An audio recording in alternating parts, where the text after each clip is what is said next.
Salmo de número 15. Muito importante você manter a sua Bíblia sempre aberta para você conferir aquilo que vai ser exposto. Abram lá, por favor. Salmo de número 15. E baseado nesse salmo, eu quero falar sobre o perfil do homem justo. No Salmo 14, eu falei sobre o perfil do homem tolo. E hoje, baseado no Salmo 15, eu quero falar o perfil do homem justo. Você sabe, quando eu falo homem aqui, estou se referindo ao homem e à mulher, tá? Que para mim continua sendo o gênero masculino e feminino, macho e fêmea, tá? Eu continuo usando esse vocabulário, tá joia? Então, o perfil do homem justo, estou se referindo ao homem e à mulher, que são justos diante de Deus, Então abra lá, Salmo de número 15, e vamos meditar na palavra do Senhor, nas Escrituras. Acompanhe comigo a leitura da Escritura. Senhor, quem habitará no teu tabernáculo? Quem poderá morar no teu santo monte? Aquele que vive com integridade, que pratica a justiça e de coração fala a verdade. Aquele que não difama com a sua língua, não faz mal ao próximo, nem lança injúria contra o seu vizinho. Aquele que, a seus olhos, tem por desprezível ao que merece reprovação, mas honra os que temem o Senhor. Aquele que jura e cumpre o que prometeu, mesmo com prejuízo próprio. Aquele que não empresta o seu dinheiro com usura, nem aceita suborno contra o inocente. Quem age assim, não será jamais abalado. Amém? Vamos orar mais uma vez? Pedir ajuda a Deus, vamos orar. Pai querido, Pai amado, nós estamos diante da Tua palavra, que é santa, sagrada, divina, eficaz. Fala conosco, ó Pai, edificando a nossa fé, iluminando a nossa mente para entender o texto sagrado. Ajuda-me, Senhor, a ser fiel às sagradas letras. E fala, Senhor, a cada pessoa que está aqui, que está assistindo, e ajuda-nos, ó Deus, a nos apresentar a Ti com um coração justo e transformado. É tudo o que precisamos. Nós oramos em nome do Senhor Jesus. Amém e amém. Amados, nós estamos aqui em Salmos, já chegamos no número 15. Vocês sabem que os Salmos são orações em forma de poesia, nas quais os autores colocaram os seus sentimentos mais íntimos, as angústias, os medos, as expressões de fé e confiança em Deus. São textos instrutivos úteis, além de inspirativos e edificantes. Eles revelam que Deus, apesar do que somos, se faz presente sempre. É por isso que muitas pessoas gostam, ou até preferem ler o livro dos Salmos, porque se identificam com as dores, com as angústias e com as alegrias do salmista. Pois bem, para a gente entender um pouco o Salmo 15, para entender esse texto, a categoria desse salmo, ele é considerado um salmo de liturgia de entrada. Esse salmo de liturgia, ele era usado muitas vezes, eles cantavam esse salmo quando eles estavam peregrinando até chegar em Jerusalém. Isso é conhecido também como salmo de romagens. Então, no caminho, na peregrinação de vários lugares de Israel até a capital em Jerusalém, eles cantavam o Salmo 15. E quando eles chegavam perto do tabernáculo, nesse contexto era o tabernáculo, quando eles estavam bem perto do tabernáculo, eles cantavam também esse salmo. Quando o templo foi construído com o rei Salomão, quando eles subiam as escadarias, eles cantavam esse salmo. Por isso que é um salmo conhecido como salmo de liturgia de entrada. É um salmo nos quais os crentes do Antigo Testamento estavam se preparando para prestar culto a Deus ou sacrifícios a Deus. Uma outra categoria desse salmo, ele é conhecido também como o salmo de sabedoria. Porque nós veremos que esse salmo, ele nos revela com muita profundidade a diferença do justo e do injusto. Aquele que está habilitado a adorar e aquele que está desaprovado diante de Deus e não tem direito de adorar. Então é um salmo que fornece sabedoria, que abre a mente das pessoas, mostrando essa realidade. Pois bem, falando do texto em seu contexto, nós vimos que no Salmo 14, Davi esperava que a salvação de Israel viesse de Sião e que seria um grande regozijo. Vocês lembram disso? Ele falou isso no final do Salmo 14 e a salvação veio a Israel através do Messias Jesus. O Salmo 15 dá continuidade a essa ideia e descreve aqueles que estão eticamente preparados para entrar no santuário de Sião. Então, já que a salvação chegou a Israel, a salvação tão esperada, o Salmo 15, ele dá continuidade a essa ideia mostrando quem está eticamente preparado para adorar esse Deus. Convém notar que o salmista destaca que o comportamento ético habilitava o indivíduo para o cumprimento ritual.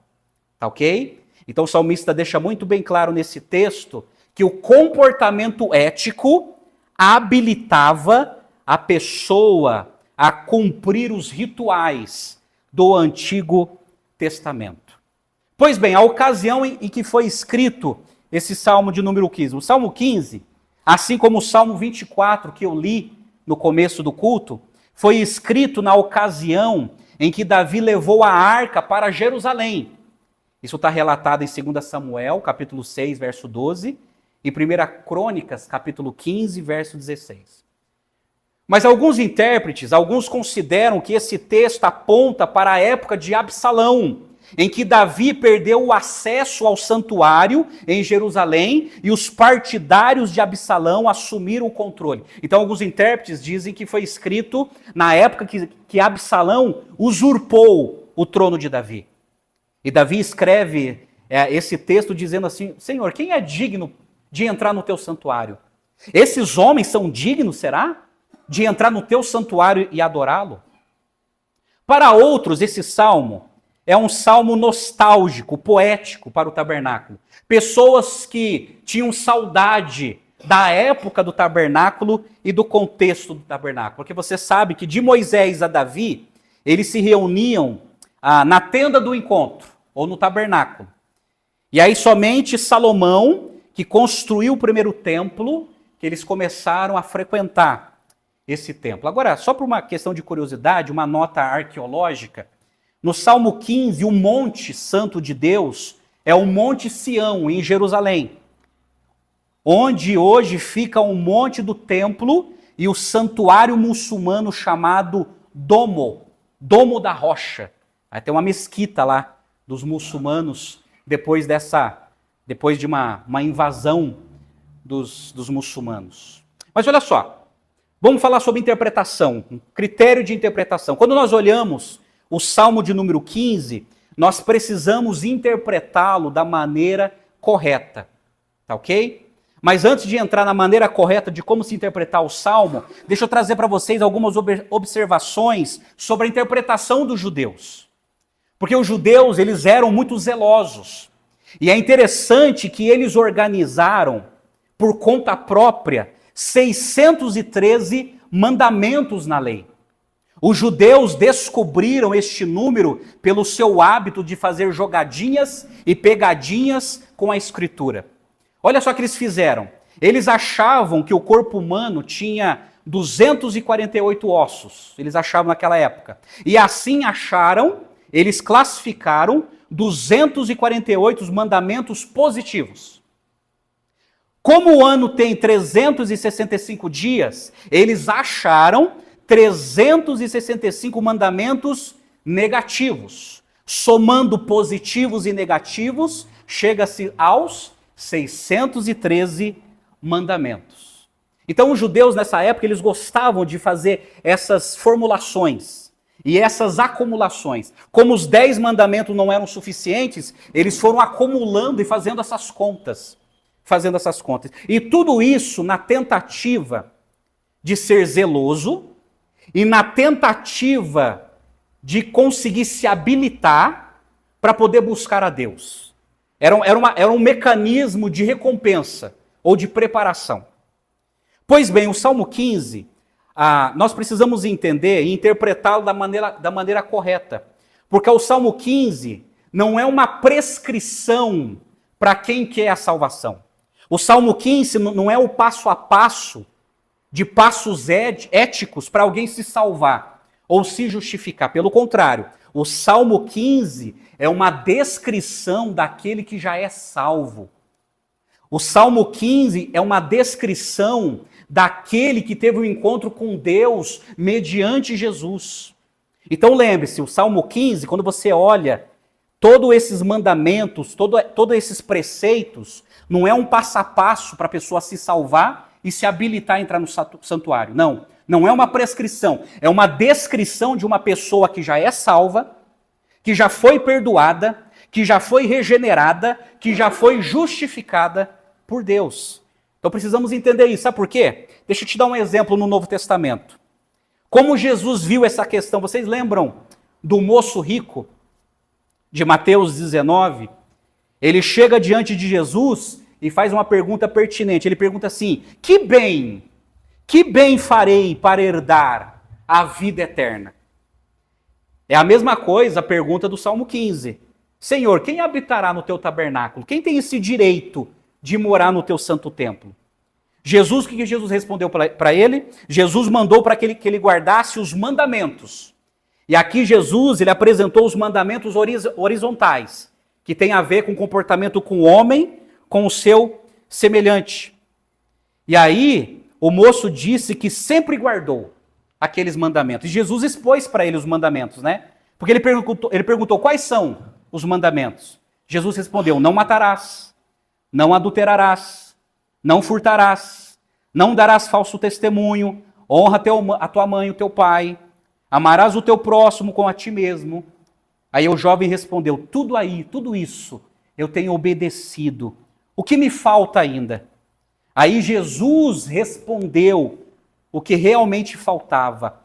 Jesus responde nos 3 casos, mandando vender tudo e segui-lo. Os 3 evangelistas que registraram essa história foram bem precisos. É preciso seguir a Jesus acima de qualquer outro valor. Sabe o que Jesus estava dizendo para aquele moço rico? Que não basta obedecer mandamento. Não basta viver uma vida ética. Não é isso que nos habilita a nos apresentar diante de Deus. Não é isso que nos habilita a ter uma vida com Deus. O que nos habilita a ter uma vida com Deus é através de Jesus, é seguir a Jesus. Porque Jesus é o nosso representante e ele foi o único que obedeceu os mandamentos de maneira perfeita. Ele foi o único. De tal maneira que no diagnóstico de Jesus, Jesus viu o coração daquele moço e viu algo surpreendente no coração daquele moço. Aquele moço tinha como seu Deus o dinheiro. É por isso que ele falou: vende tudo. O problema não é ter o dinheiro, mas o problema era como ele amava o dinheiro, como ele era apegado ao dinheiro. E Jesus deu um ultimato: vende tudo que você tem e vem e segue-me. Vocês conhecem a história. Ele deu as costas para Jesus e foi embora triste, porque tinha muitas possessões, tinha muitas posses. Então eu quero dizer uma coisa para vocês, volto a reiterar. Precisamos interpretar o Salmo 15 à luz do Novo Testamento. E o Novo Testamento nos revela o seguinte, que o Salmo 15 é uma descrição daquele que foi alcançado por Deus. E não é uma prescrição, mas uma descrição. Então entenda isso, porque alguém pode ler o Antigo Testamento, vai ler esse Salmo e não conhece o Novo Testamento, vai ficar com angústia. Porque vai olhar para esse Salmo e falar: Senhor, eu não consigo cumprir tudo isso aqui. Aí fica angustiado, fica frustrado, porque realmente, muitas vezes é impossível. Mas o Salmo 15 nos mostra o seguinte, aqui está descrito a vida de um homem que entregou a sua vida a Cristo e como o Espírito Santo nos capacita e nos dá força para viver dessa maneira santa e ética, a ponto de sermos aceitos por Deus no santuário. O pastor Charles Swindoll nos informa que certa vez o presidente Benjamin Franklin, ele intitulou o Salmo 15 de o Salmo do Cavalheiro.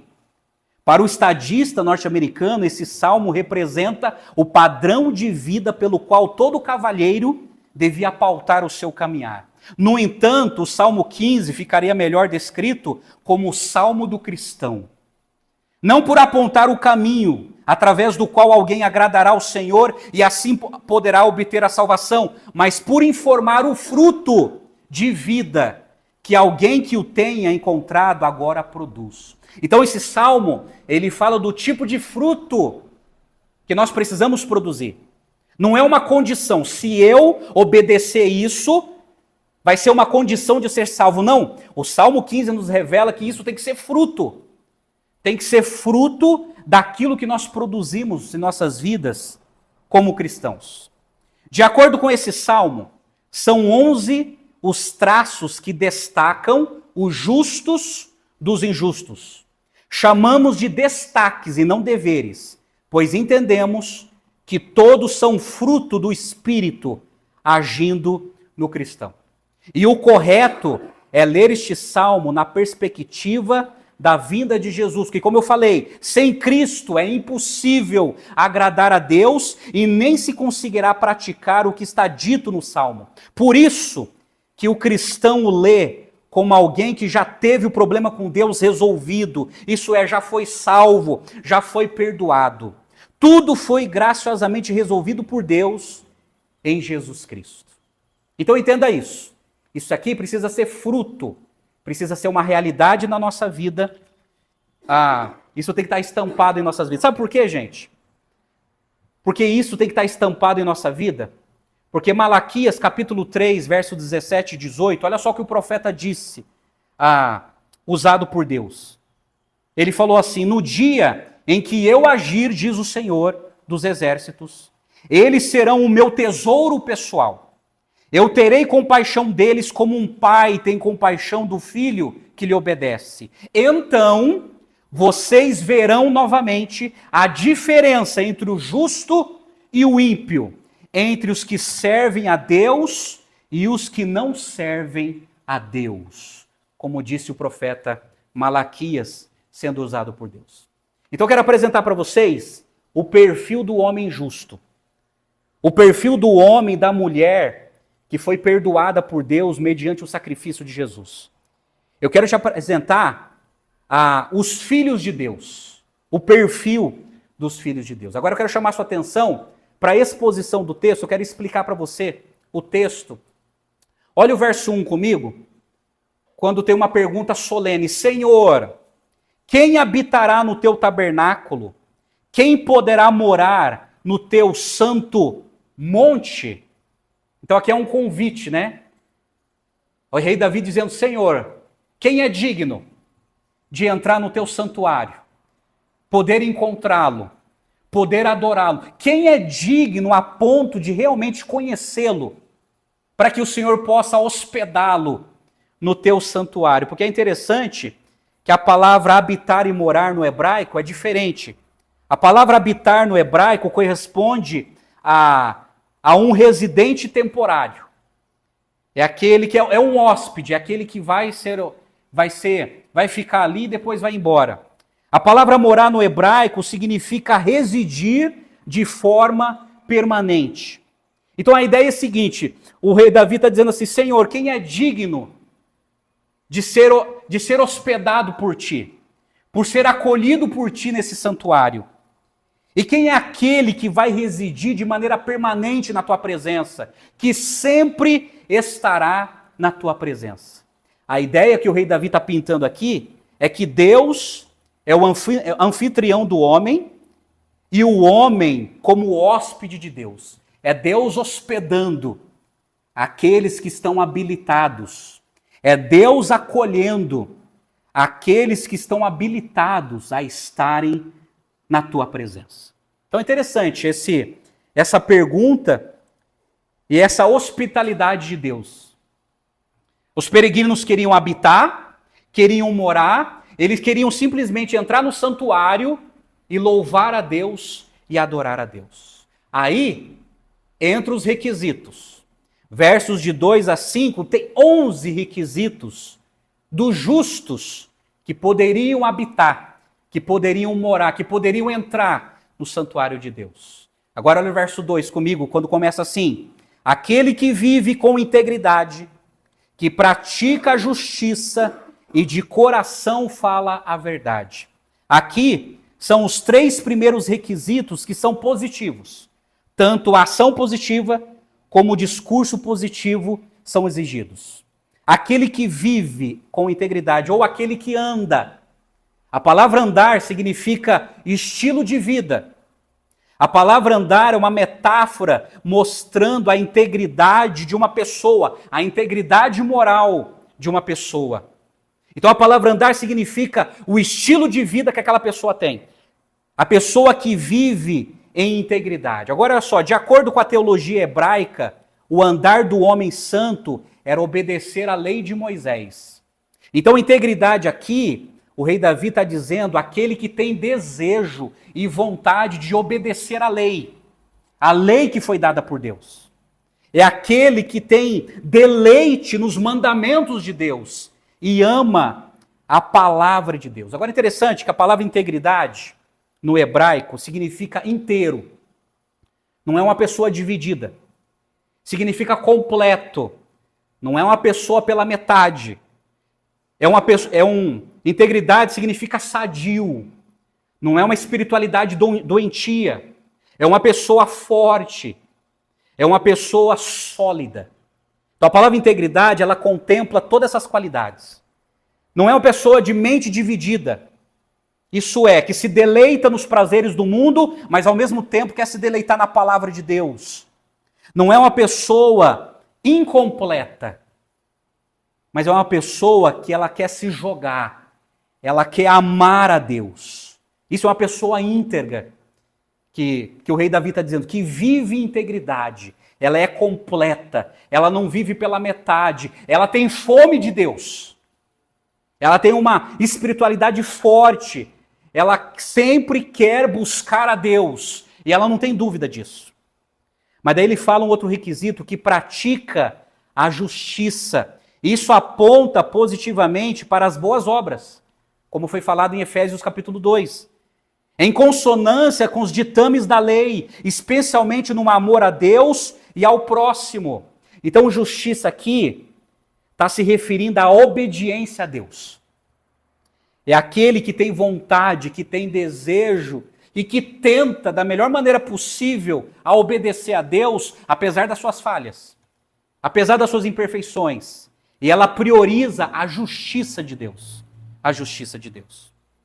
E o texto fala, de coração fala a verdade. Isto é o comprometimento com os absolutos de Deus nas Escrituras. E comprometido com a verdade de Deus, e é um combatente contra a mentira. O justo é um arauto da verdade. É isso que Davi está destacando aqui. De coração. Coração, na linguagem hebraica, tem a ver com todo o ser da pessoa, tem a ver com razão, emoção e vontade própria. Com todo o seu ser, fala a verdade. Então o rei Davi está dizendo, aqueles que entrarão no santuário para adorar a Deus, é aquele que crê na verdade, não negocia a verdade, é um arauto da verdade e é um combatente da mentira, que está tão espalhado nesse mundo. Então, diante desses requisitos, o rei Davi está mostrando o caráter. O caráter é uma integridade. Estes estão habilitados a adorar a Deus. Mas olha só no verso 3, que fala das palavras do justo, que são palavras comedidas, isso é, que tem a medida certa. Porque no verso 3 diz assim, aquele que não difama com a sua língua, não faz mal ao próximo, nem lança injúria contra o seu vizinho. Os 3 requisitos seguintes são negativos, no sentido de que descrevem ações a serem evitadas. Os pecados da língua são enfatizados aqui. Então, o primeiro pecado da língua que ele fala aqui, que não difama com a sua língua.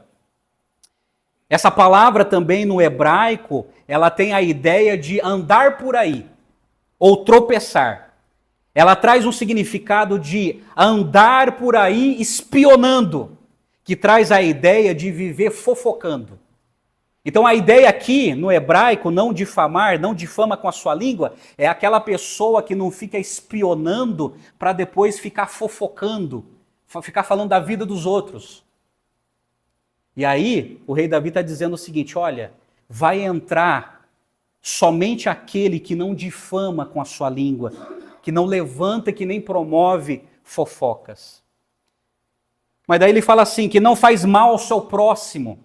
Ele está dizendo de uma pessoa que não é vingativo, que não é perverso, que não é opressor, que não é abusivo, que não promove o mal na vida das pessoas. Isso porque a segunda maior lei da legislação mosaica, na qual todas as outras se cumprem, consiste em amar o próximo e fazer-lhe o bem.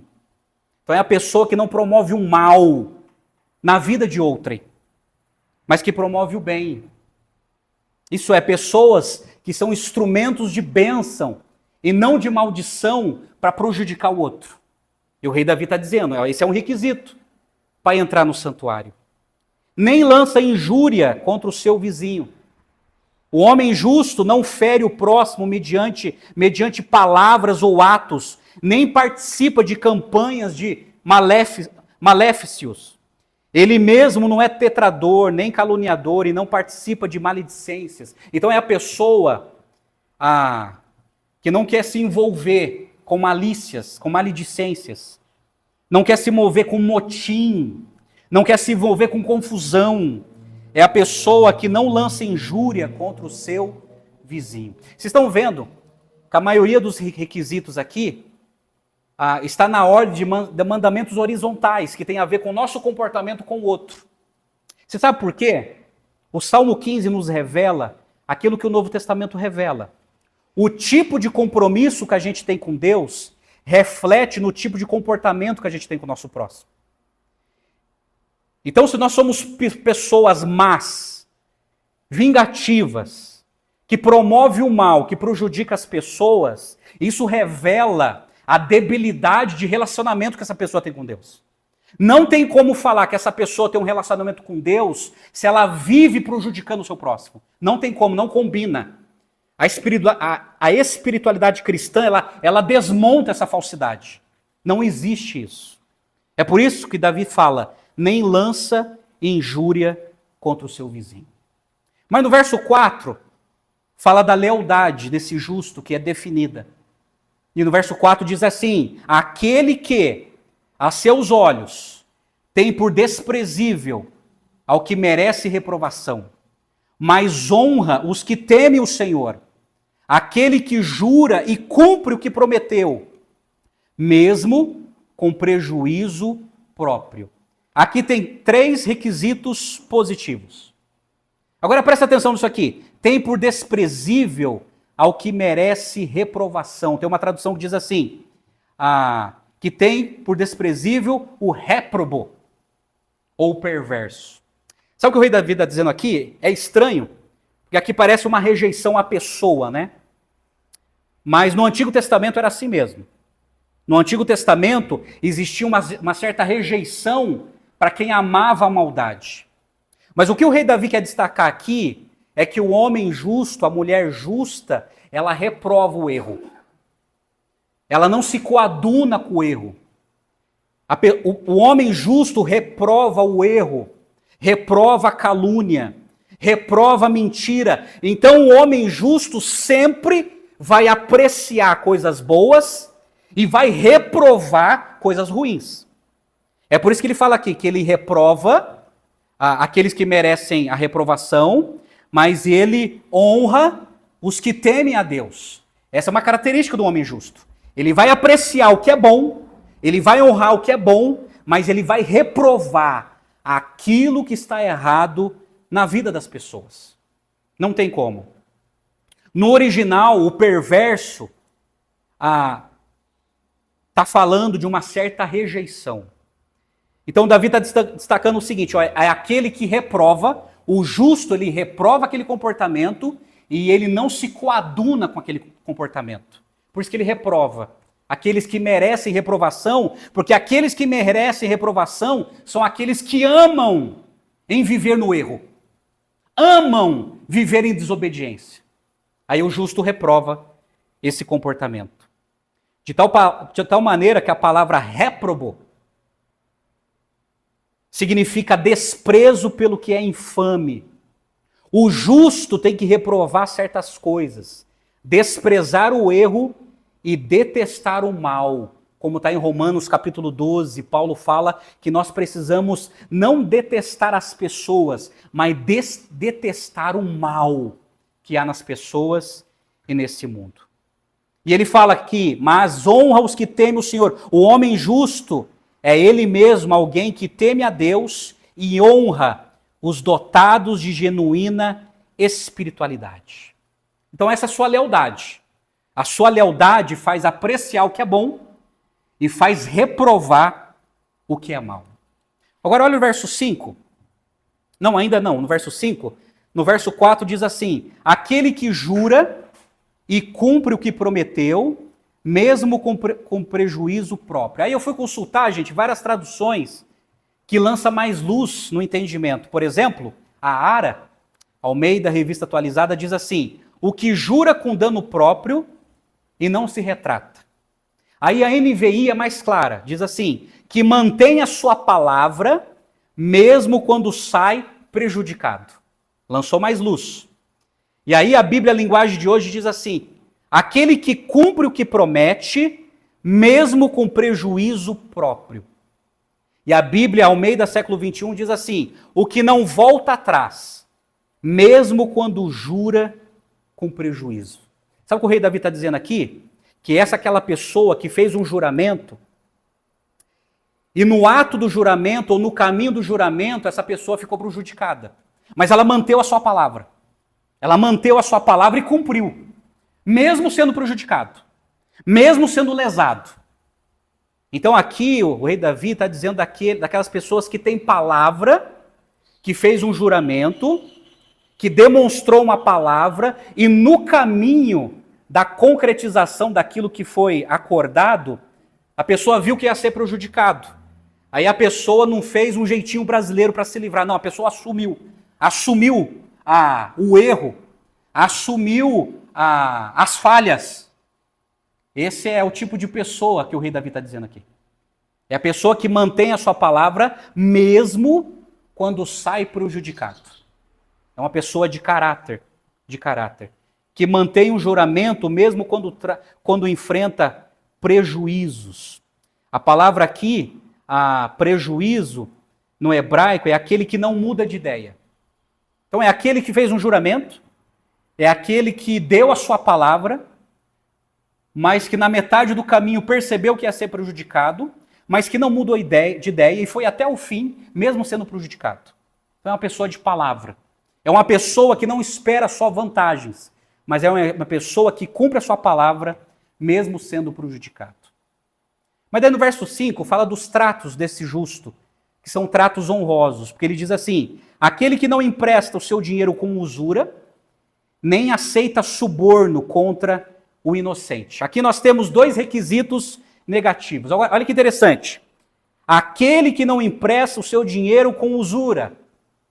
Aí a Bíblia NVI diz assim, que não empresta o seu dinheiro visando lucro. Aí a Bíblia Almeida, século 21, diz assim, que não empresta seu dinheiro exigindo juros.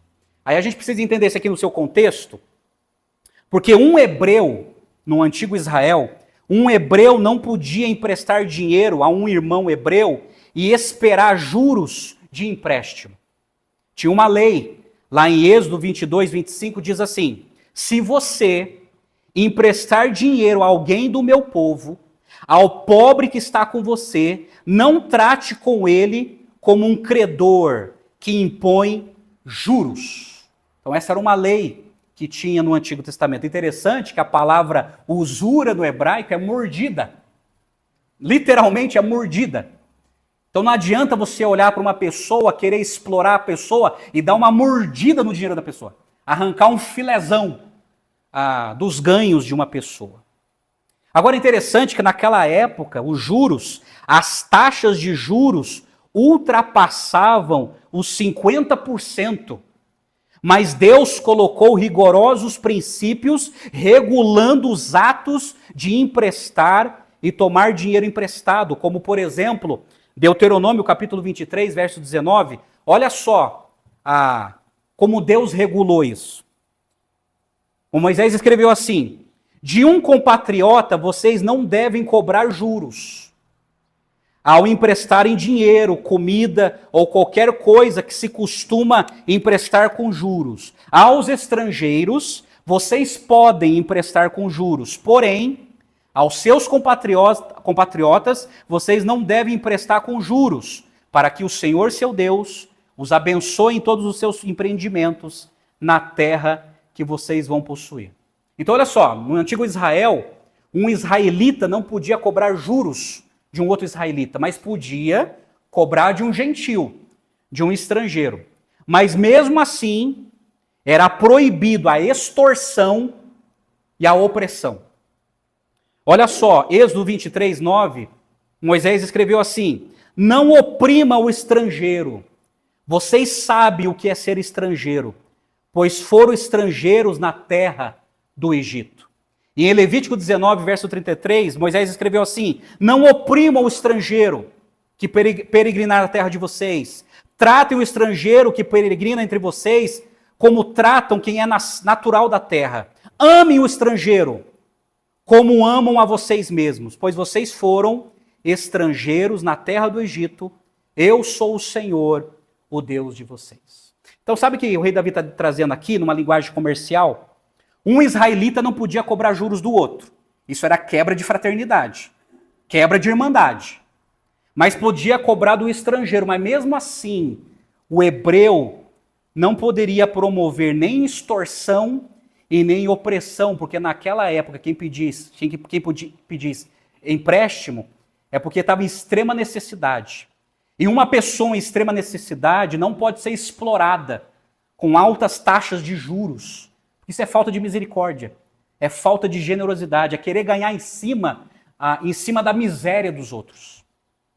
E aí o rei Davi ele está mostrando isso, dizendo: olha, aquele que está habilitado é aquele que é generoso, é aquele que é misericordioso, que não cobra o seu dinheiro com usura. Mas no final ele fala assim: não aceita suborno contra o inocente. Então naquela época, gente, muitas pessoas eram subornadas para poder prejudicar o outro, para poder prejudicar o inocente. Eram subornadas. Qualquer homem que se deixasse subornar tornava-se impossibilitado de adorar no tabernáculo. Nessa questão, por igual modo, ele respeitava a legislação mosaica que proibia esse ato. Pois Êxodo, capítulo 23, verso 8, diz assim: não aceite suborno, porque o suborno cega até o perspicaz e perverte a palavra dos justos. E Deuteronômio 27, 25 diz assim: maldito aquele que aceitar suborno para matar pessoa inocente. Então naquela época muitas pessoas recebiam propina, recebiam suborno para poder assassinar outras pessoas. Era muito comum isso no antigo Israel. Mas daí, o rei Davi, ele pega todos esses requisitos dizendo assim: olha, o justo não faz isso. Ele não fica explorando e ganhando dinheiro em cima da miséria dos outros, e ele também não aceita suborno para prejudicar alguém. A conclusão, gente, está aí no verso 5, que é o lugar do justo. Porque o rei Davi, ele termina assim: quem age assim, quem procede assim, jamais será abalado. Olha que lindo. Jamais será abalado. Sabe o que o rei Davi está dizendo? Quem procede assim, quem vive essa vida ética, inspirada pelas Escrituras e fortalecida pelo Espírito de Deus, quem tem esses frutos em sua vida, o seu relacionamento com Deus jamais será abalado. Ele é como uma rocha. Ele é como uma pessoa que foi edificada sobre a rocha, que está diante de Deus. E a sua comunhão com Deus, o seu relacionamento, jamais será abalado. Conclusão: o homem que fazia todas as coisas listadas no versos de 2 a 5 era considerado justo e digno de participar da adoração no tabernáculo de Jerusalém. Ele não podia ser arrastado para fora de suas convicções interiores e de sua integridade. E também ninguém podia tirá-lo de seu legítimo lugar de adoração, o tabernáculo. Então essa é a descrição, gente, do homem justo, do homem fiel.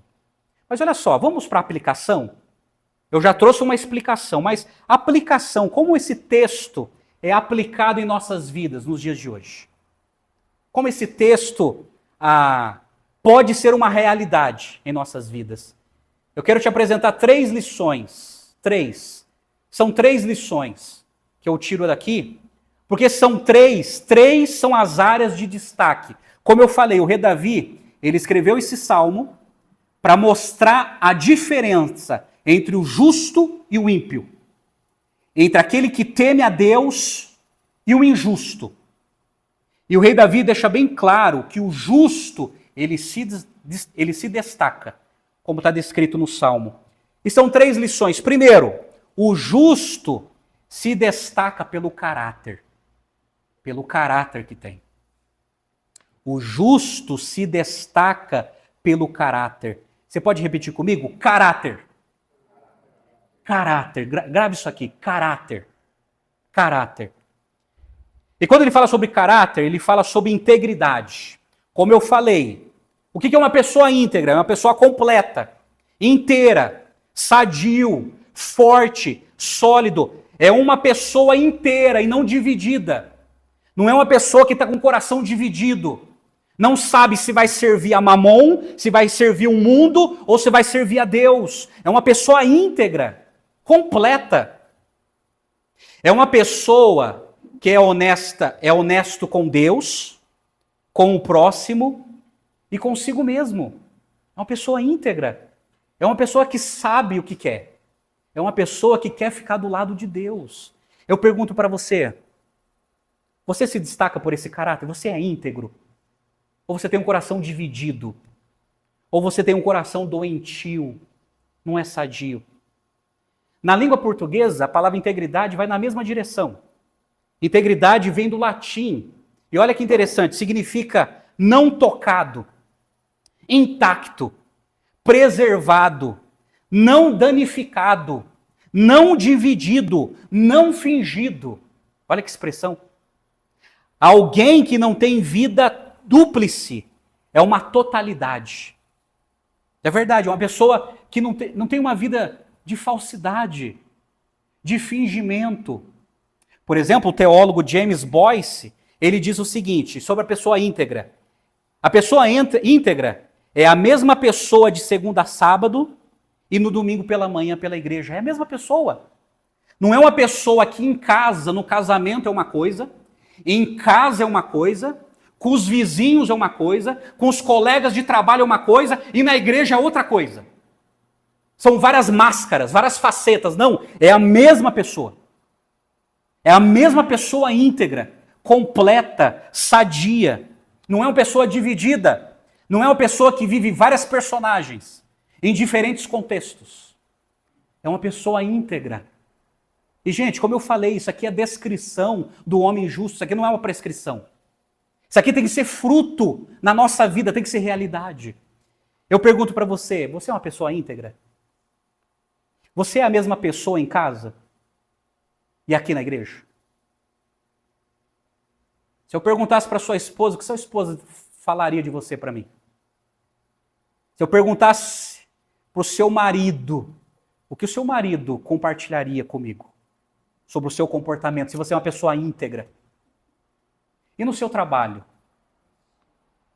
Porque, gente, o trabalho é um lugar abençoado e perigoso, onde muitas vezes a nossa vida está latente e as pessoas ao nosso redor nos conhecem. Porque as pessoas passam mais tempo trabalhando do que em casa. Se você calcular, as pessoas nos conhecem. Elas sabem o tipo de caráter que nós temos. E aí, o justo se destaca pelo caráter, pela verdade. Pela verdade, que é a pessoa que tem compromisso com a verdade de Deus. E aí a pessoa que tem compromisso com a verdade de Deus, ela tem compromisso com a família como Deus a criou. Ela não fica flertando com as novas configurações de família que a pós-modernidade está criando. Ela sabe que família, que tipo de família que Deus criou. E ela crê nessa verdade, ela defende essa verdade. Ela vive a verdade no seu trabalho. No seu trabalho. Permita-me contar uma experiência que eu tive no meu primeiro serviço, gente. O meu primeiro serviço lá no estado de São Paulo, eu comecei a trabalhar com 16 anos. Eu era patrulheiro. Patrulheiro é um tipo de escoteiro, mas que ficava trabalhando eles vivem trabalhando nas empresas lá em Campinas. É tipo o jovem aprendiz de hoje, só que eu trabalhava fardado, gente. Eu era uma farda quente. Aí eu lembro que eu trabalhei no departamento financeiro de uma empresa de telecomunicações. E a minha mesa era em frente à sala do diretor. Eu tinha 3 superiores, né? O presidente da empresa, o diretor do departamento financeiro e além do diretor tinha o meu gerente do departamento financeiro. E o meu diretor, o diretor do departamento financeiro, que ficava à frente da minha mesa, ele sempre me induzia a mentir. Quando ligava um cliente ou um fornecedor o procurando, e era eu que atendia as ligações que transferiam para o departamento financeiro, ele falava assim, Rodrigo, fala que eu não estou. E ele na minha frente. Rodrigo, fulano tá ligando, tá cobrando? Fala que não estou, fala que eu saí. Nesse tempo eu já era convertido, com 17 anos já era convertido.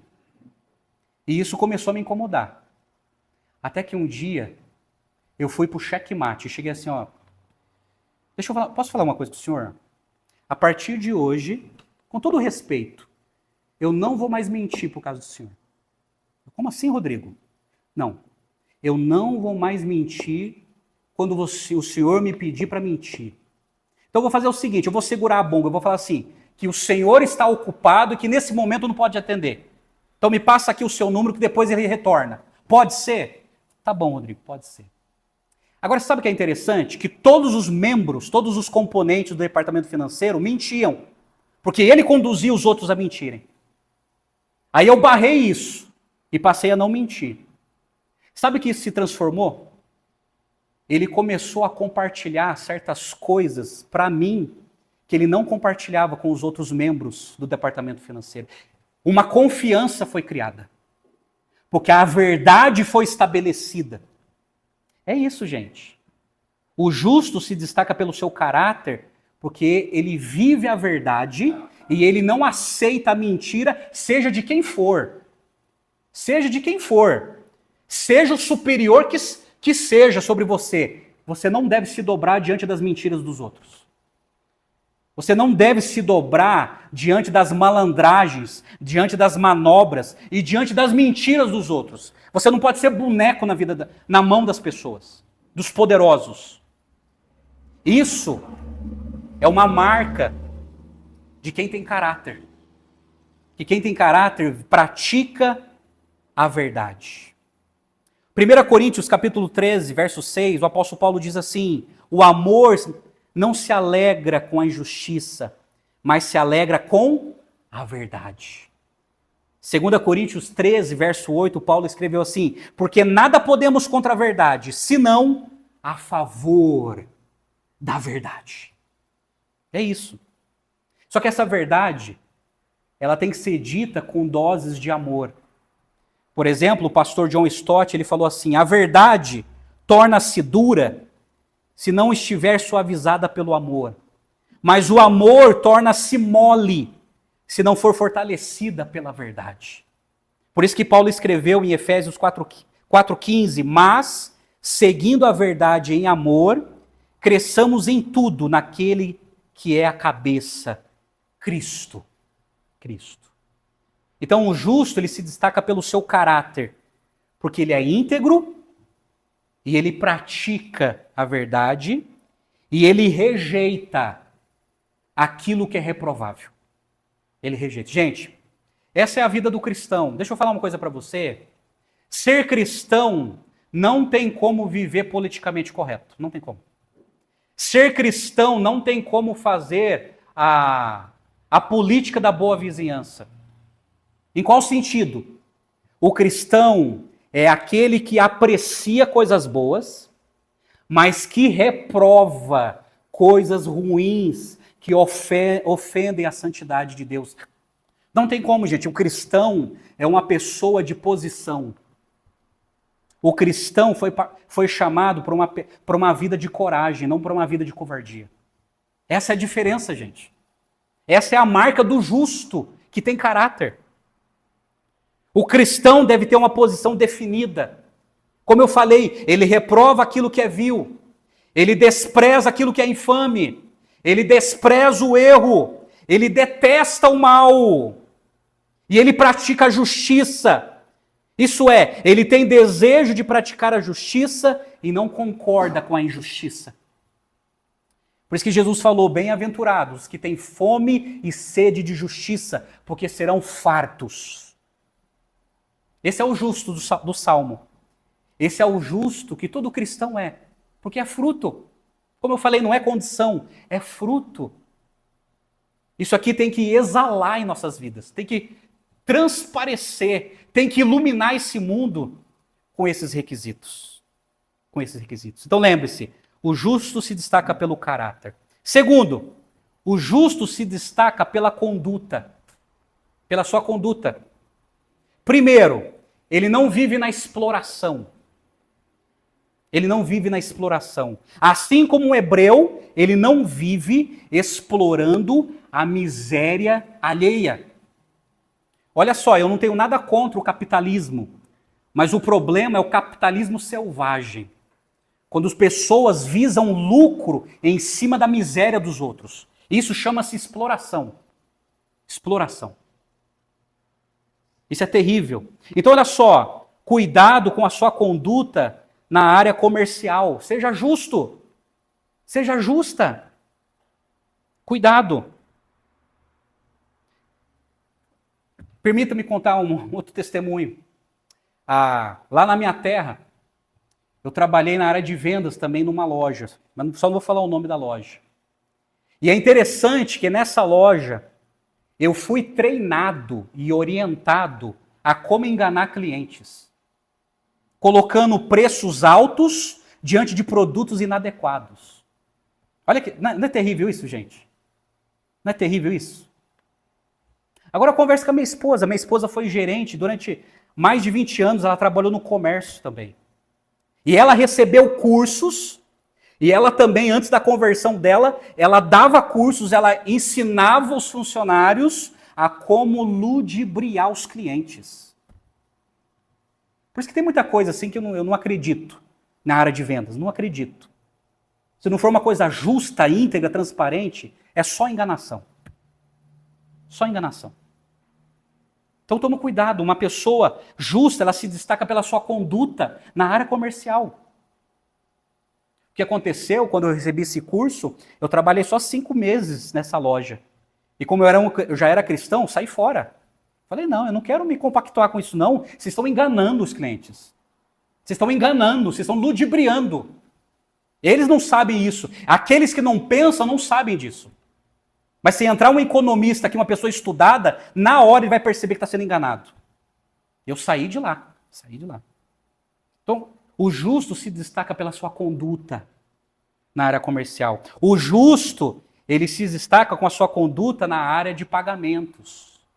Deixa eu perguntar, você é uma pessoa que paga as suas dívidas? Você é uma pessoa que deve, mas que paga? E quando deve, pelo menos traz uma posição sobre quando vai pagar? Gente, é muito feio pessoas que passam outras para trás, sabe? Que compra e não paga, que pede dinheiro emprestado não devolve. Isso é terrível, gente. O justo, ele se destaca pela sua conduta. O justo, ele não vive nem na exploração e nem na corrupção. Por isso que ele não aceita prejudicar os outros.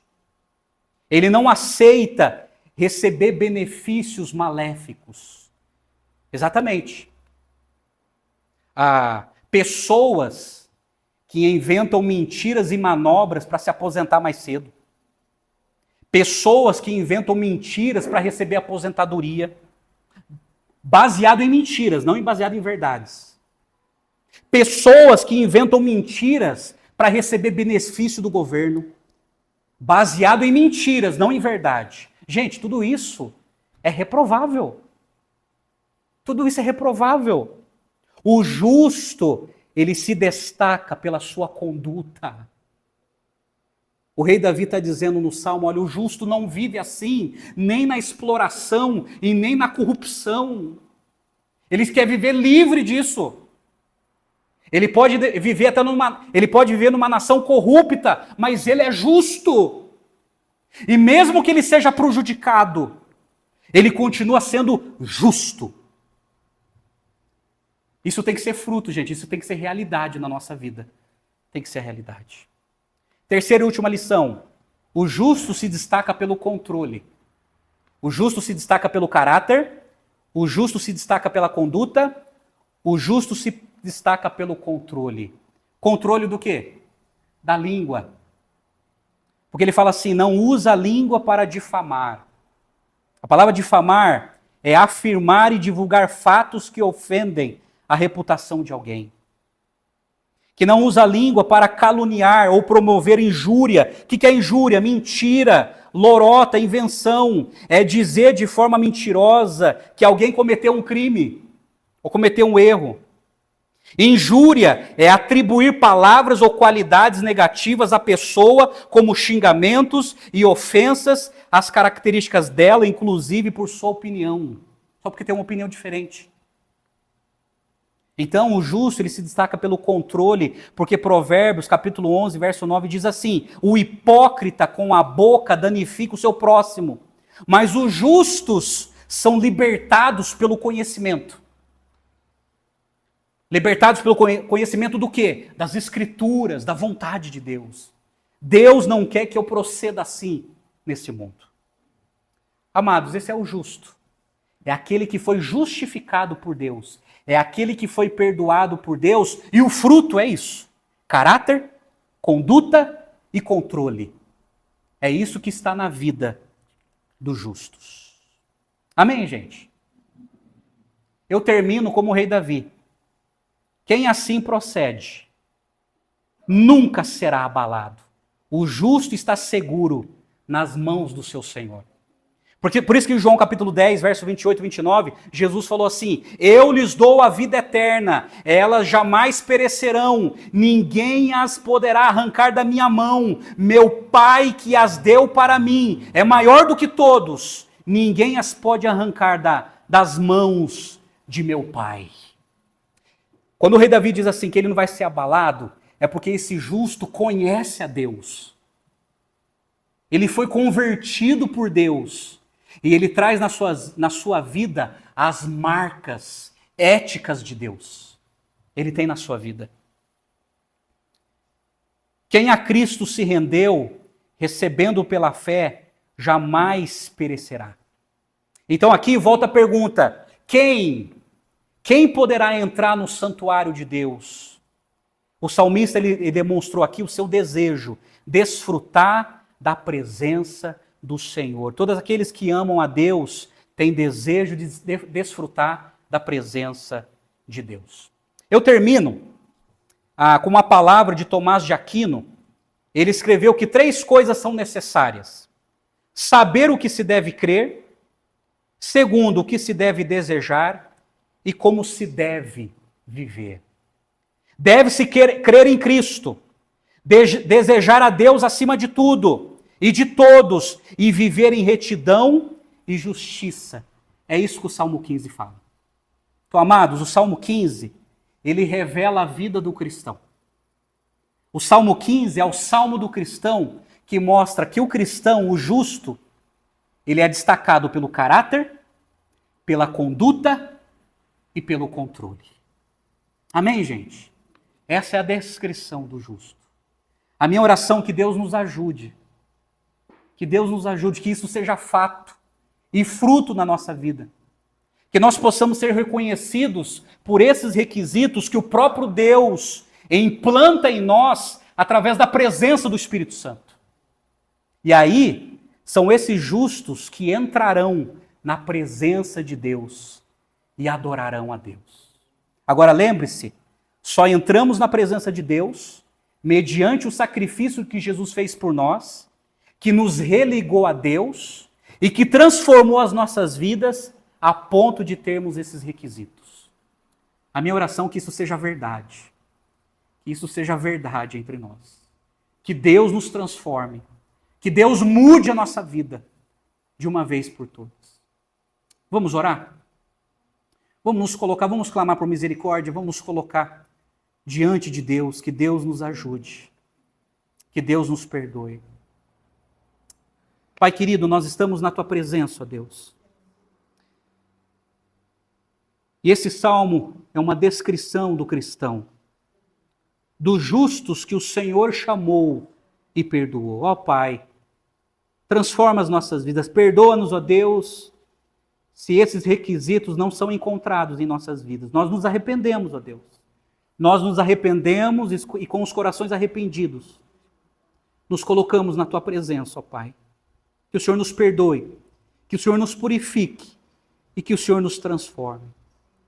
Que tudo isso seja realidade em nossas vidas, ó Deus.